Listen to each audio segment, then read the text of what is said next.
Estamos en el programa Visión, un programa donde se está trasladando a través del ministerio apostólico la visión que el Señor le ha dado a este ministerio apostólico. Queremos invitarlo a que nos sintonice. Estamos saliendo al aire los días domingos de 10 a 11 de la noche, también el día lunes de 1 a 2 de la tarde y los miércoles de 6 a 7 de la noche.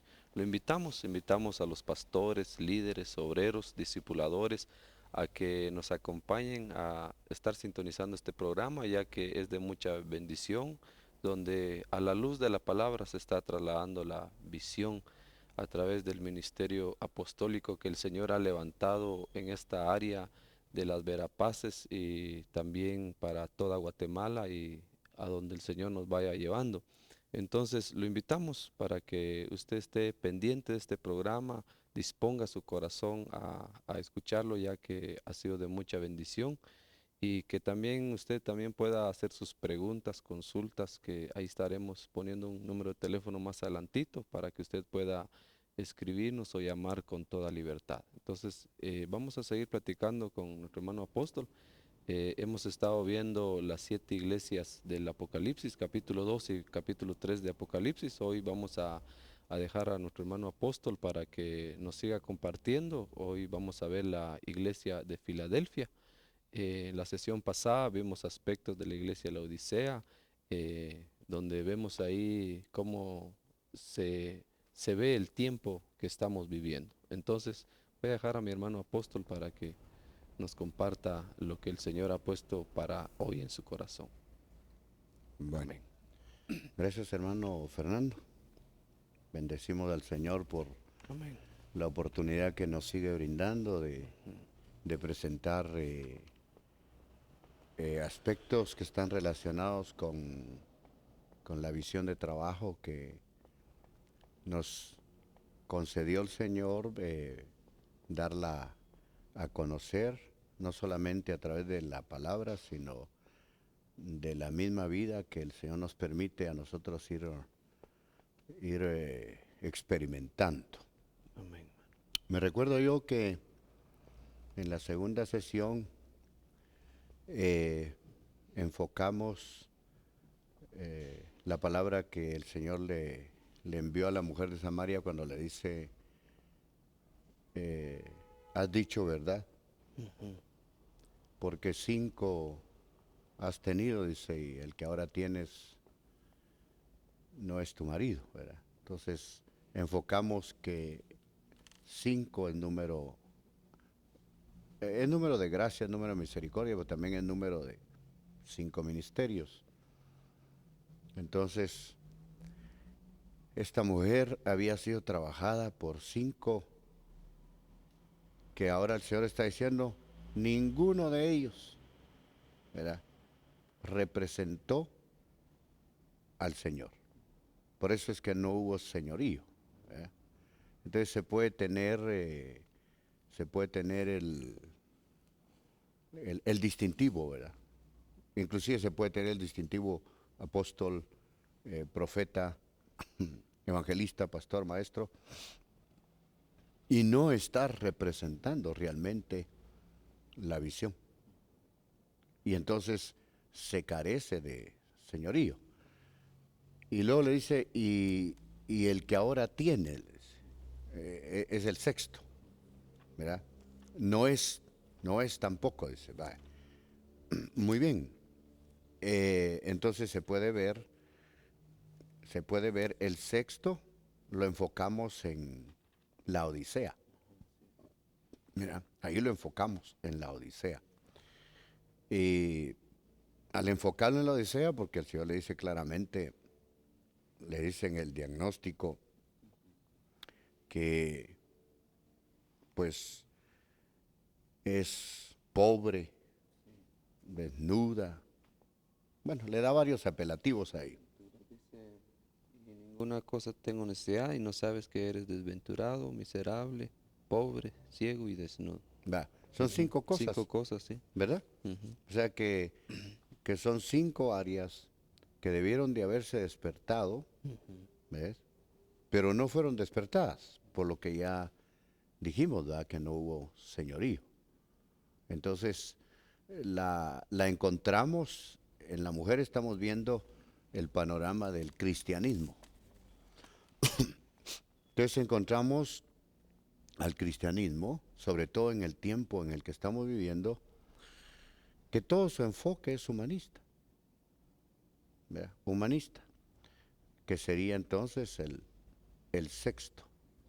Y es muy interesante, porque cuando tú ves, para ver la figura, cuando tú ves en la mano del Señor, que es la mano del sumo sacerdote, tú ves ahí 7 estrellas.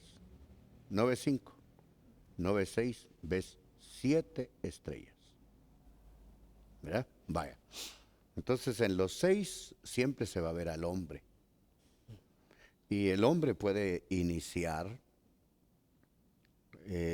corriendo bien, como cuando Pablo le dice a los hermanos en Galacia, pero le está hablando al liderazgo y le dice, vosotros corríais bien. O sea, estaban haciendo bien las cosas, estaban proyectando bien las cosas, ¿verdad? Pero luego le dice, ¿quién? En una versión dice, ¿quién os fascinó? En otra versión dice, ¿quién os embrujó? En otra versión dice, ¿quién os hechizó? ¿Verdad? De tal manera que cuando Pablo los está examinando, no pasan el test, no pasan el examen.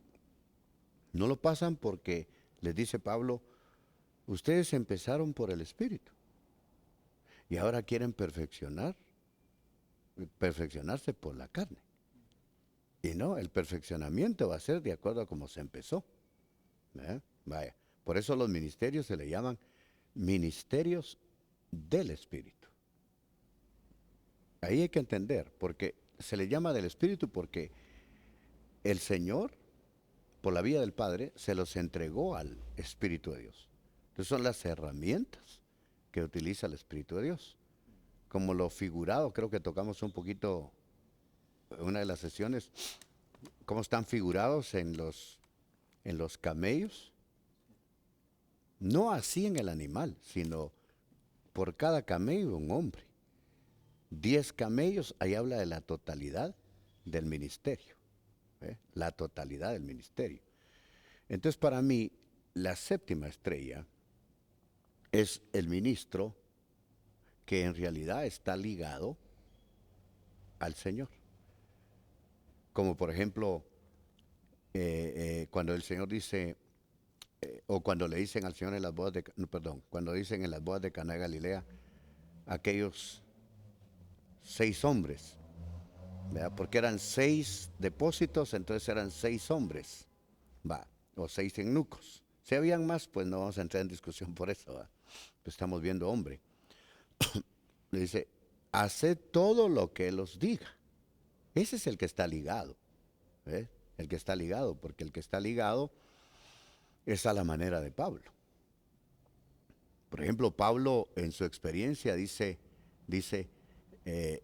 dime qué debo de hacer, dice. A ver, ¿y ahora qué debo de hacer? Dice.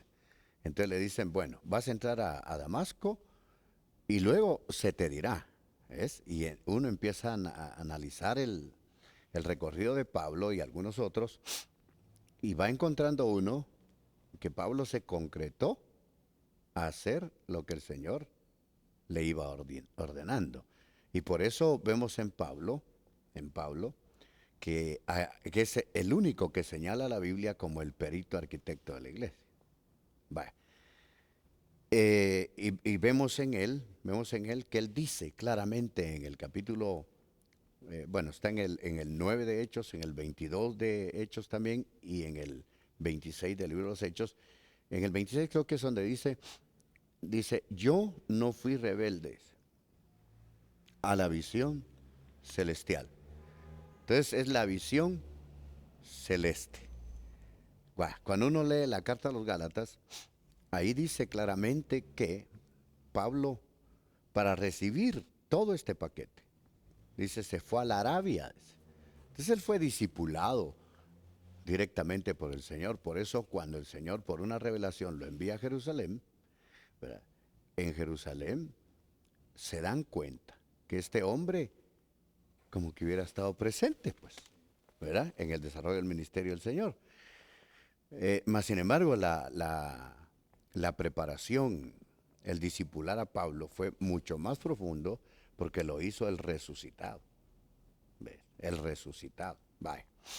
Muy bien, pero estamos viendo que hace todo lo que los diga, estaban ligados, ligados. Entonces en el séptimo se ve el ministerio que aún con todos los problemas y obstáculos de la vida, se mantiene ligado al Señor.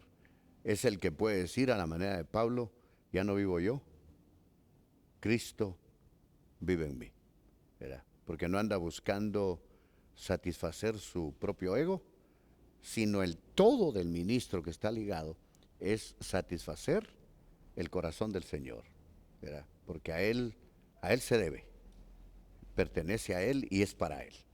Va. Entonces por eso se ven 7, ¿verdad? Se ven 7, por eso los mensajes son a las congregaciones. Va, pero las congregaciones son los que conforman todo lo que es el cristianismo de hoy. Por eso en los mejores manuscritos no se lee iglesia, sino se lee congregaciones. ¿Ves? Va. Entonces, pero no hay problema, pues pero iglesia es solo, digamos, si es la esposa de Cristo, solo una. Va, habría que explicar todo eso. Muy bien. Entonces le dice, el Señor está representando al ministerio que está ligado, al ministerio que ya no conduce, ¿verdad?, a sacar agua del pozo. ¿Ve? Porque sacar agua del pozo implica, para ese momento implicaba el esfuerzo de ella, ¿ves? Porque tenía que tomar el balde y echarlo abajo. Y luego alar o descender, va, por la costumbre de Dios, los pozos son diferentes, o descender, llenar y luego subir del pozo. Bueno, si fue así o fue de otra manera, la cosa es que se ve el esfuerzo humano. Vale. Y cuando se ve el esfuerzo humano, ahí está confirmado que hay humanismo, ¿verdad? Yo tengo la presencia de Dios porque ayuno, porque oro tantas horas, porque esto, por el otro. No, no. Tenemos la presencia del Señor en nuestra vida porque el Señor hizo un pago total. Existe un consumado ¿verdad?, que es para nosotros, ¿verdad?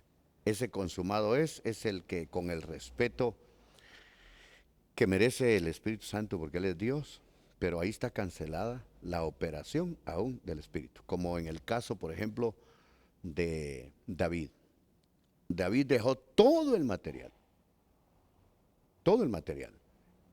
y aún dejó los planos, para que Salomón se ocupara de hacer el templo.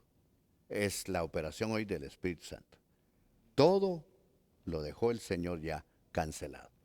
Por eso va a ser, o no va a ser, sino por eso está asegurado, el consumado es del Espíritu y el consumado es del Padre. ¿Verdad? Porque por el Hijo, va, por lo que hizo el Hijo. Muy bien, entonces en el Hijo está representado el ministerio que está ligado, que está ligado. Y mira lo que está ofreciendo. Está ofreciendo, en palabras del Señor, dice, yo te daré agua viva. O sea, yo no te voy a hablar solo el conocimiento de la palabra. Te lo voy a mostrar con mi propia vida. Ese es el ejemplo, ¿verdad? Porque fácil es, no, y llenarse uno del conocimiento. Eso no es cosa de la otra vida. No. Aún el Señor cuando se dirige a Nicodemo, que ya lo tocamos, dice, pues si yo te estoy hablando cosas terrenales, ¿verdad? No son cosas que no se han dado. porque ya dijimos, ¿verdad? Cuando los mordían las serpientes, morían. Pero el que lo mordía, automáticamente era mordiéndolo, y sabía que el proceso de muerte se iniciaba. Entonces moría. Pero si veía a la serpiente de bronce, vivía. Entonces se daba un nuevo nacimiento. Entonces le está diciendo cosas terrenales. Y ahora si te hablara las celestiales, le dijo, porque no lo entendía. Entonces hay una administración del Evangelio, pero que ese no es el Evangelio, pues, que es de mente a mentes. Mira, ese lo que va a hacer es gente cabezona. ¿Verdad? Eso lo que va a hacer es, ¿sabes cómo es eso? Como cuando dice que amontonarán maestros para que les satisfagan su concupiscencia del saber. ¿Mm? Hasta los van a costear ellos, a los maestros, ¿va? Van a tener plata y van a costear, hasta van a decir, no, yo tengo el ministro que me habla, que me enseña, y en privado. Bueno, ahí está en la Biblia, va. Pero el evangelio que está el Señor proyectando ahí es el de espíritu a espíritu, que es el evangelio que en verdad te va a conducir hacia ser un verdadero adorador. ¿Ah? Te va a conducir a que en verdad haya una integración de tu ser, que no hayan diferencias entre tu alma y tu espíritu y tu alma. Y entonces en tu cuerpo se ve la manifestación o de tu alma o de tu espíritu. Vale. Pero el que está hablando ahí, que es el Señor, y en Él estamos viendo el misterio con visión, Él dice en el capítulo 6 de Juan, dice, las palabras que os hablo son espíritu y son vida. Va. Cuando ves en segundo libro de segunda carta a los Corintios, me parece que es, ahí habla Pablo de una suficiencia. Pero claramente dice Pablo, no sé si es capítulo 4. Yo creo que es el 3, Va, 4 dice. ¿qué dice? Y tal confianza tenemos mediante Cristo para con Dios, no que seamos competentes o capaces por nosotros mismos para pensar algo como de nosotros mismos, sino que nuestra competencia proviene de Dios, dice, Vaya. el cual asimismo nos hizo ministros competentes de un nuevo pacto, no de la letra, sino del Espíritu, porque la letra mata, mas el Espíritu vivifica, dice. Bueno, ahí tenés yo diría la referencia manifestada por un hombre que se mantuvo ligado, por un hombre que pudo confesar una verdad, ya no vivo yo. Ahí está la muerte del ego, sino vive Cristo en mí. Te está diciendo, el ungido es el que vive en mí. Entonces lo que yo estoy manifestando, dice Pablo, es al ungido.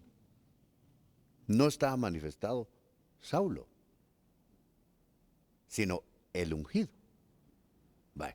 Entonces, esa es la diferencia. Por eso cuando ves la advertencia que tocamos en una de estas sesiones, cuando ves la advertencia que dice, muchos vendrán en mi nombre. Bueno, como les conviene, pues utilizan el nombre de Jesús, ¿verdad? Dice, diciendo yo soy el Cristo. Entonces, ¿qué? Manifestando ser el ungido.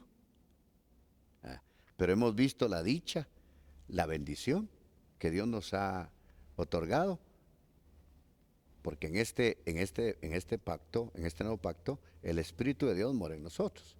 Y dice que Él nos dará testimonio de todas las cosas. Dice que Él nos va a guiar hacia toda verdad. Y lo he enseñado, no se puede guiar algo que es ingobernable.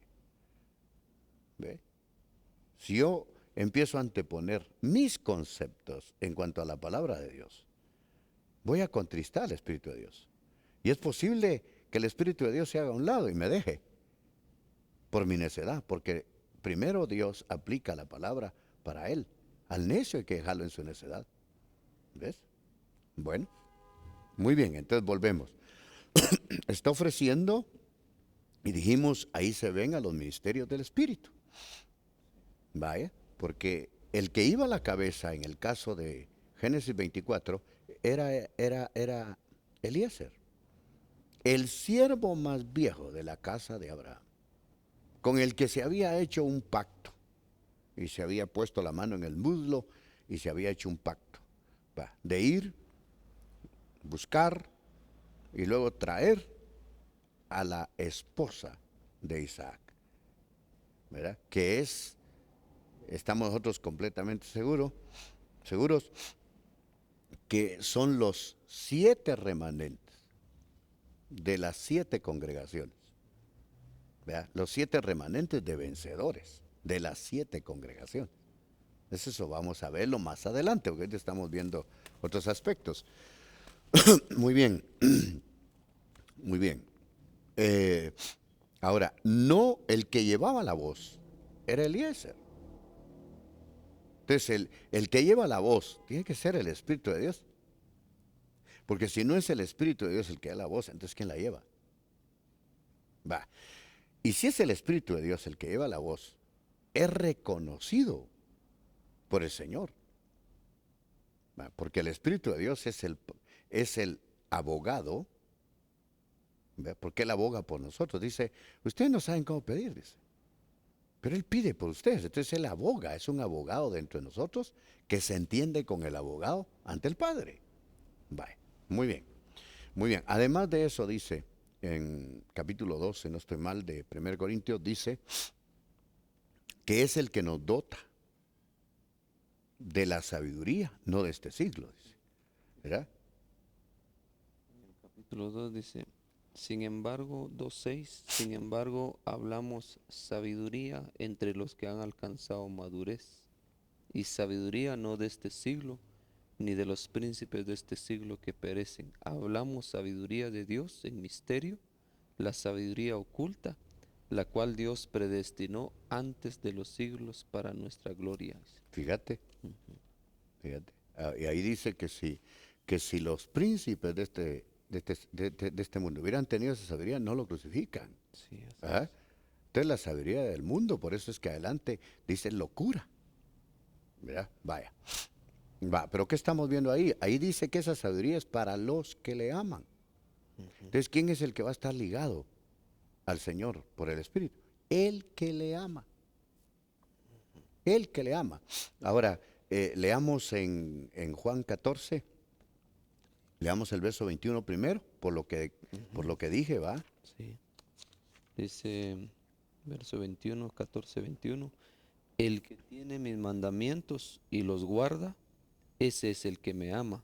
Y el que me ama será amado por mi Padre, y yo le amaré y me manifestaré a él. Fíjate, ahí está garantizando la manifestación, pero mira el que le ama. El que le ama, mira, guarda sus mandatos. Sí.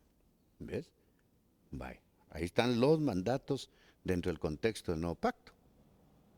Va. El verso 23. Dice, respondiendo Jesús le dijo, el que me ama, mi palabra guardará, y mi Padre le amará, y vendremos a él y haremos morada con él. A mí ese versículo que acabas de leer me pone a pensar. Me pone a pensar. Porque es fácil decir, y yo sé que es un desafío y no sé qué va a provocar, ¿verdad? Pero es fácil decir, soy morada de Dios. Pero tú leíste ahí, ¿verdad? Volverlo a leer. Dice, el que me ama, mi palabra guardará. Vaya, el que Ajá. me ama, mi palabra guardará, porque nos va a servir para lo que vamos a decir. Mi Sí. palabra guardará. Y mi Padre le amará y vendremos a él Ok, y haremos morada con muy él. bien, muy bien. Entonces uno tiene que entender, realmente para ser morada del Señor hay que amarlo. Hay que guardar sus mandatos. Hay que guardar su palabra. Y no está hablando sencillamente de logos. Por ejemplo, por eso cuando uno habla de restauración dice, empezando desde el profeta Samuel. Vaya, cuando se ve la vida de Samuel, dice que Samuel no dejó caer a tierra ni una sola de las palabras. Entonces, el guardar la palabra es la que el Señor te entregó, porque dentro de esa palabra está la visión. Entonces Dios te va a pedir que seas fiel a esa palabra y te va a dar la facultad para que puedas ser fiel. Claro, claro, uno tiene libre albedrío y uno puede ser fiel o puede ser infiel a esa palabra.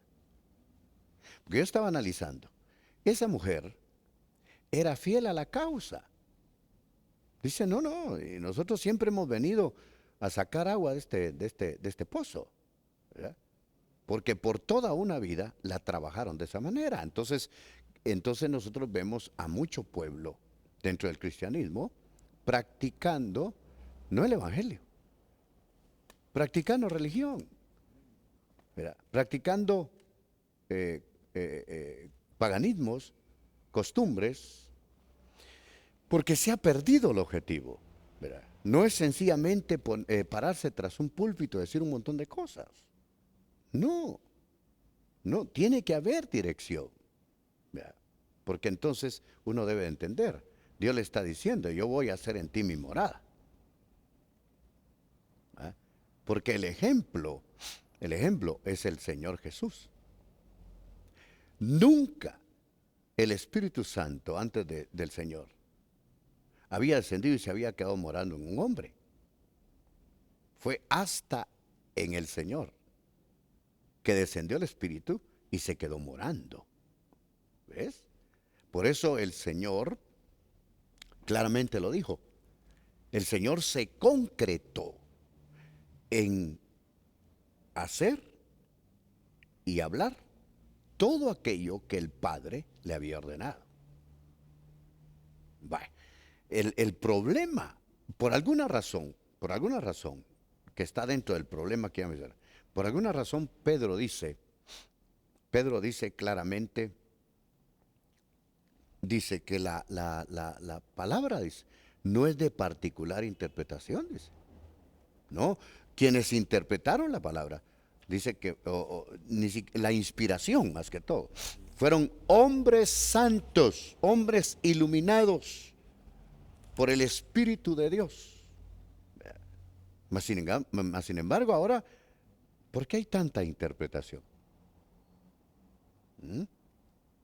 ¿Por qué? Si el Espíritu de Dios, que es el regente principal, el representante legal del Señor, porque si el Señor es Dios, inmortal, su representante tiene que ser igual. Vaya. Aparte son las herramientas. Vaya. Es el Espíritu Santo. Ahí está el Espíritu Santo. Entonces, ¿quién va a interpretar?